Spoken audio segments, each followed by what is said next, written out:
Part of the definition of faith is knowing that you're going to win even when all the circumstances are against you. You ever heard of the person lying in a hospital bed? They've been told they've been given X number of days to live.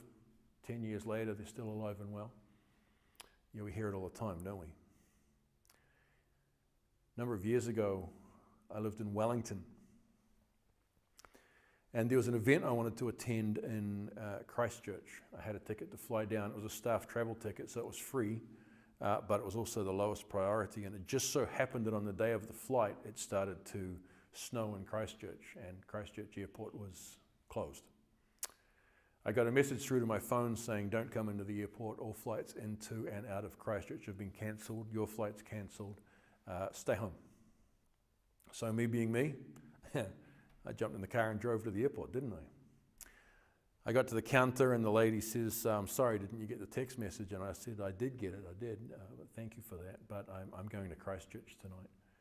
And she said, well, you're not going to fly. The airport's closed. There's no flights coming in or going out of Christchurch. I said, I understand that. I said, I'm going to go and stand by this pillar over here. And when a flight opens up that you can get me on, let me know. And she said, look, see all these people over here? There's nearly 4 airplanes full of people all wanting to get on the same flight that you want to get on that doesn't exist. And if we do open one up, they're all full paying customers, so they're going to get on a long time before you will. I said, I understand that and I respect that situation. I'm just going to go and stand over by this pillar, and when the flight opens up, let me know. She just shook her head, thought I was crazy. Yeah. And thanks. That would have been about just after 4 o'clock in the afternoon, about somewhere around 8 o'clock that night. Came over the speaker that they're going to send one flight to Christchurch. The airport had opened up. And they're going to send one flight from Wellington, and if you have a ticket, go up to the counter. They'll see if they can get everybody on. I couldn't do that, obviously, on a staff travel ticket. I had to respect that, so I waited till everybody else ran up. It was like there was just a stampede going to the counter. And after the smoke cleared, I went up and said, how are we looking? And she said, you're not getting on that flight. Don't even know why you're still here at the airport, to be honest with you. I said, I understand that. I'll be standing by that pillar. And she says, well, whatever.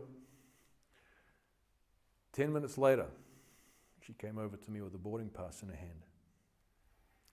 She says, I cannot believe I'm doing this. I cannot believe I'm doing it. She says, everyone else is traveling as couples. You're the only single. Run. Don't walk to the airplane. I said, thank you so much. I appreciate that. She said, run, go.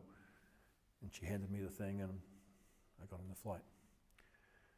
You're saying your faith opened to Christchurch Airport that night? I don't know. Could have been a coincidence.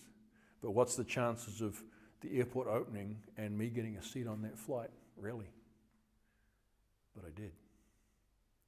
How many people would have just listened to what she said and left?